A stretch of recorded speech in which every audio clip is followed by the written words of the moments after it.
Olá, boa noite. Hoje vamos continuar nossas reflexões no livro de Apocalipse. Nós estamos na seção das sete igrejas da Ásia, né? As cartas às sete igrejas da Ásia. E hoje nós vamos falar sobre a igreja de Pérgamo. A igreja de Pérgamo é localizada na Ásia Menor, que hoje é o território da Turquia. Nós sabemos que essas cartas elas têm uma certa forma de ser escrita, né? Em todas as cartas, Cristo se apresenta com alguma descrição a respeito do seu caráter, que normalmente é a resposta para uma necessidade ou para um problema que a igreja passa. Então vamos ao texto bíblico para entender melhor o que nós estamos querendo dizer, ok? O versículo 12 do capítulo 2 diz assim: ao anjo da igreja que está em Pérgamo, que nós sabemos que é um mensageiro, não é um ser angelical, escreve: isso diz aquele que tem a espada aguda de dois fios. Conheço as tuas obras e onde habitas, que é aonde está o trono de Satanás. E retens o meu nome e não negaste a minha fé, ainda nos dias de Antipas, minha fiel testemunha, a qual foi morto entre nós, onde Satanás habita.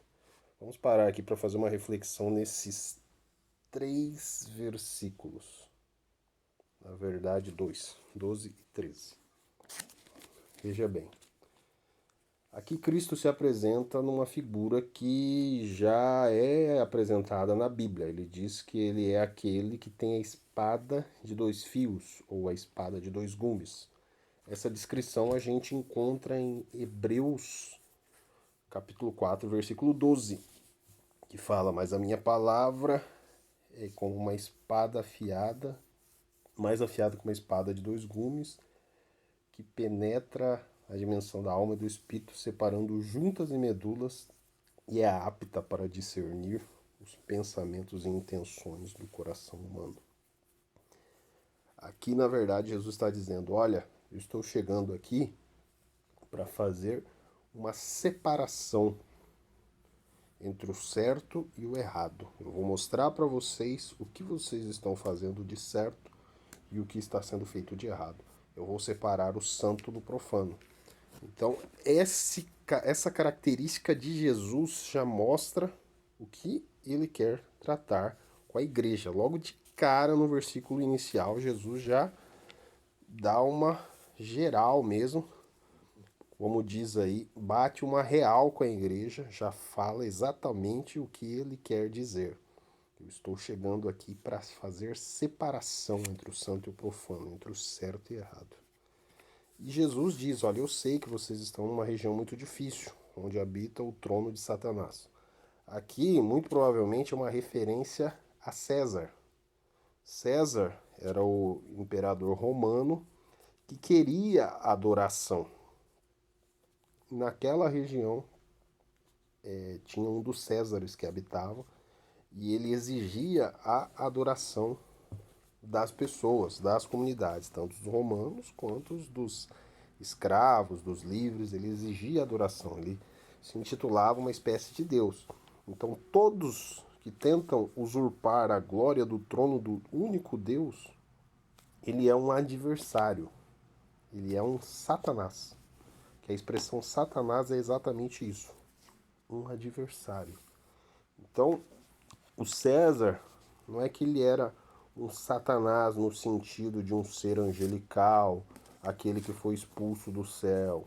Não, que nós conhecemos no decorrer aí da história cristã, quem já tem tempo de igreja sabe que Satanás é o inimigo de Deus, vamos dizer assim. Não é nesse sentido, ele está dizendo no sentido de oposição à soberania de Deus, oposição ao domínio, ao reino de Deus que estava próximo a se instalar. Porque nós sabemos que daqueles tempos já eram os últimos dias. Se naqueles tempos, há 2.000 anos atrás, já eram os últimos dias, então nós podemos considerar que nós estamos nas últimas horas, porque nós já estamos 2000 anos depois que essa história foi contada. Então, Cristo fala isso com muita clareza. Olha, eu sei, eu conheço as tuas obras, sei onde você está, eu sei que você retém o meu nome, eu sei que vocês não negam a fé, eu sei que, inclusive, uma das minhas fiéis testemunhas, Antipas, foi morto. Essa igreja já enfrentou o martírio. Só que Jesus fala: olha, isso são as coisas boas, mas, aí no versículo 14 vem: mais algumas poucas coisas tenho contra ti, porque tens lá os que seguem a doutrina de Balaão, e o texto já é autoexplicativo, o qual ensinava Balaque a lançar tropeços dos sacrifícios da idolatria e fornicassem. Versículo 14, vamos dar uma pausa para explicar o que Jesus está querendo dizer aqui. Essa história entre Balaão e Balaque acontece lá na época que o povo estava peregrinando no Egito após sair da Terra Prometida. E à medida que o povo de Israel ia avançando, ia seguindo a direção do Senhor, o Senhor ia dando vitória contra os inimigos. Então, o rei Balaque, ele sabia da fama do povo de Israel, ele já sabia que Deus tinha aberto o mar para eles, que milagres e maravilhas aconteciam nas vidas deles, que nenhum dos reinos que tentaram subsistir eles conseguiam. Então isso já era notório, não era mais algo assim que era novidade. E o rei Balaque alugou o Balaão por muita quantia de dinheiro para amaldiçoar o povo de Israel. Porém, Balaão sabia que não era da vontade de Deus isso. Ele falou: olha, é o seguinte, Balaque, não vai dar certo.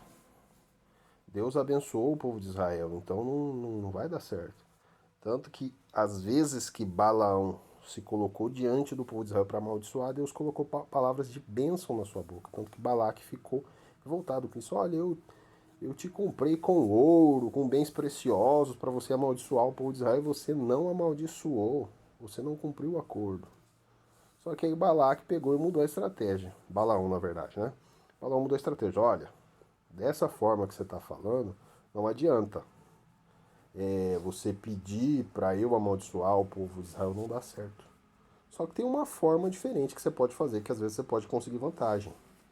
Pega umas mulheres muito bonitas da sua nação e infiltra elas entre o povo de Israel e faz com que elas seduzam os homens de Israel a adorar outros deuses e praticar a fornicação, que é a prostituição, que é o sexo fora do casamento, que é o sexo sem compromisso, o sexo sem aliança. E essa foi a estratégia que Balaão propôs para Balaque. Na verdade, Balaão falou assim: ó, se vocês não podem amaldiçoar, então vocês fazem com que o povo de Israel peque. Aí se o povo de Israel pecar, aí Deus vai ter que julgar eles. Deus não vai ter outra forma, porque Deus ele não nega a sua própria lei, ele não nega a sua própria palavra. O que é pecado, e na lei, a gente sabe, na lei mosaica, na velha aliança, sem derramamento de sangue não há remissão de pecados. Então, teria que derramar sangue para haver remissão de pecados. Nem que fosse um sangue de um cabrito, do cordeiro, do novilho, dependendo da gravidade do pecado, às vezes poderiam ser apedrejados. Então, era uma situação bem grave. E Balaão, utilizando de astúcia, fez essa proposta para Balaque. E trazendo para o contexto da igreja de Pérgamo, haviam pessoas ali no meio da igreja que estavam seduzindo a membresia a ir aos ídolos. Falar, não tem nada a ver, Deus vai perdoar, Deus é misericordioso, Deus perdoa, não tem problema você vir na igreja no domingo, vai pra balada no sábado, vai pra balada na sexta-feira, aí depois você volta, vai estar tudo bem, vive sua vida desse jeito, não tem problema nenhum.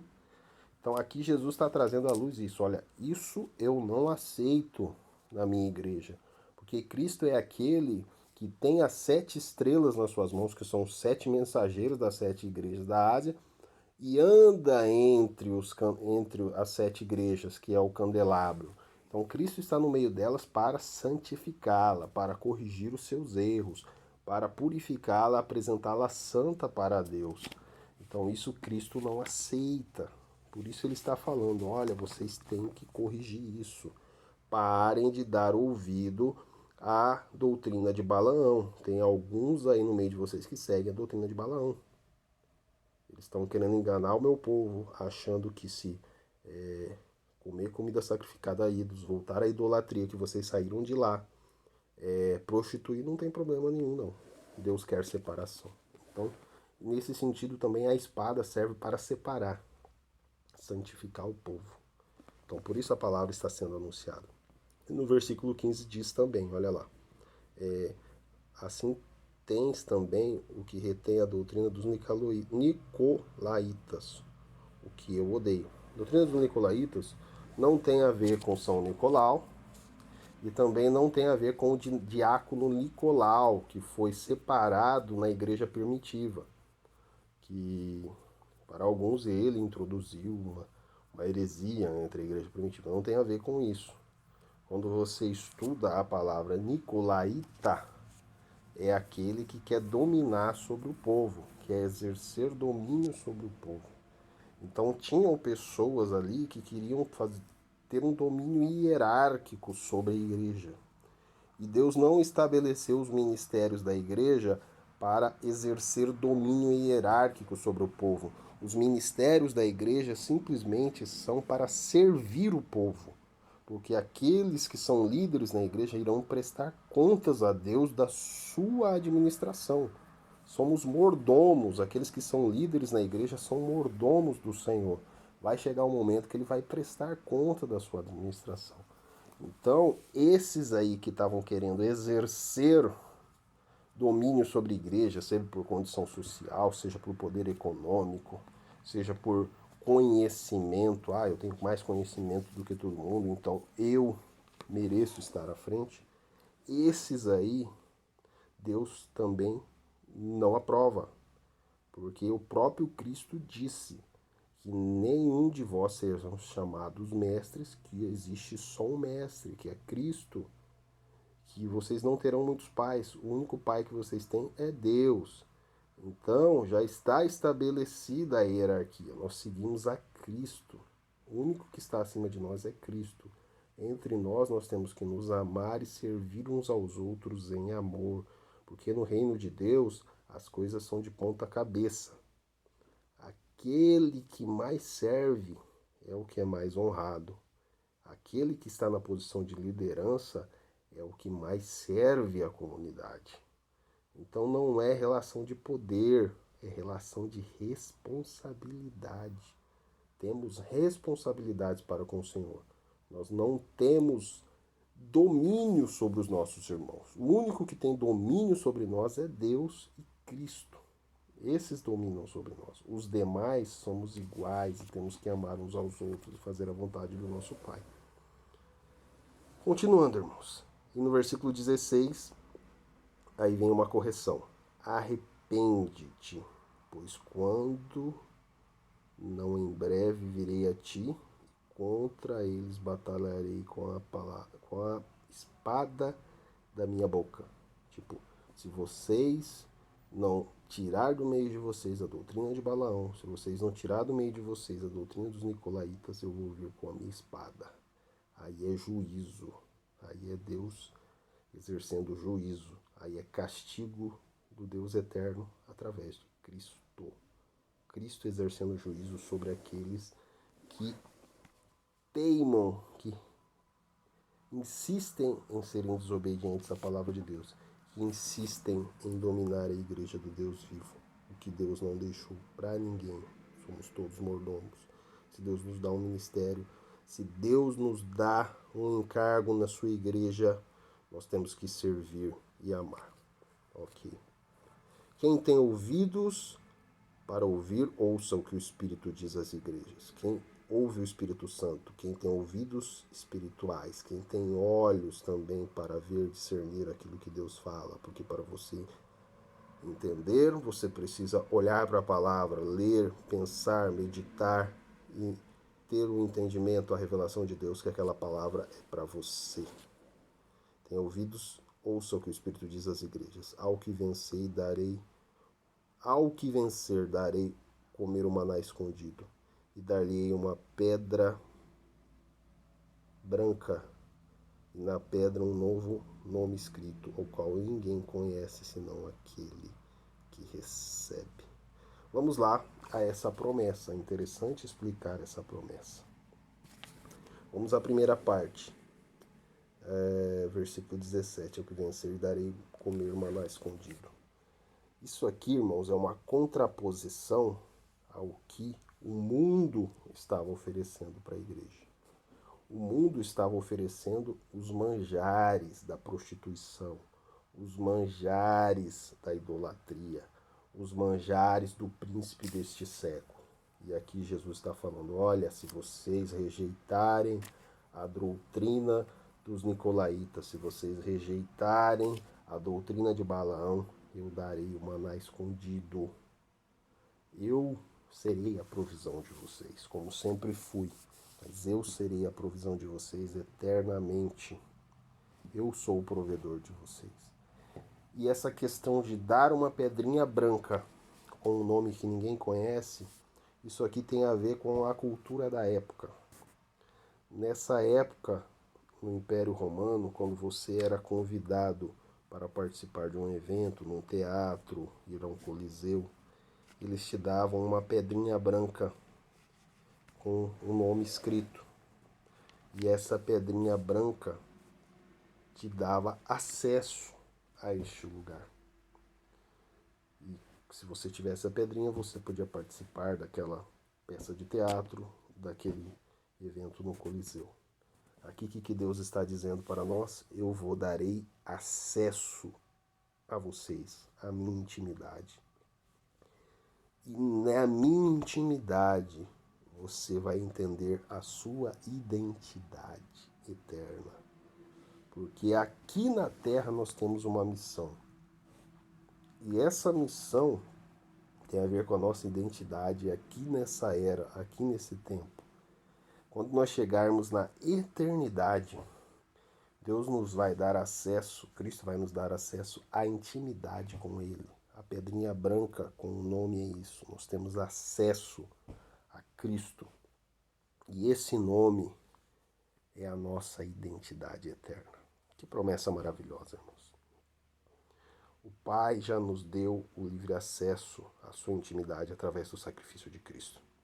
Agora, se nós permanecermos até o fim, Ele nos dará acesso à sua intimidade pessoal eternamente. Nós teremos acesso à sua intimidade pessoal eternamente. Nós entenderemos a nossa identidade em Cristo com uma profundidade que nunca entendemos.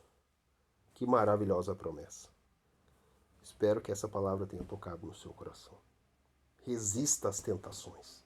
Resista às doutrinas de Balaão. Resista à doutrina dos nicolaítas. Deus não te chamou para dominar sobre ninguém. Deus não te chamou para seduzir ninguém a ir para o mundo, fazer a vontade do mundo. Mais vale a obediência com o Senhor, mais vale a continuidade com a aliança com o Senhor do que momentos de prazer. Amém? Grave essa palavra no seu coração, reflita sobre ela, leia de novo, leia o Apocalipse capítulo 2, leia todo o texto, leia sobre a igreja de Pérgamo, estude sobre ela. Eu tenho certeza que o Espírito Santo vai abrir os olhos do seu entendimento. Tudo bem? Esse é o segundo vídeo da nossa série no feriado. Na verdade, é o terceiro vídeo sobre o livro de Apocalipse. E com o decorrer da semana, eu acredito que vamos gravar pelo menos mais um vídeo. Eu desejo a todos um ótimo feriado e que Deus nos abençoe.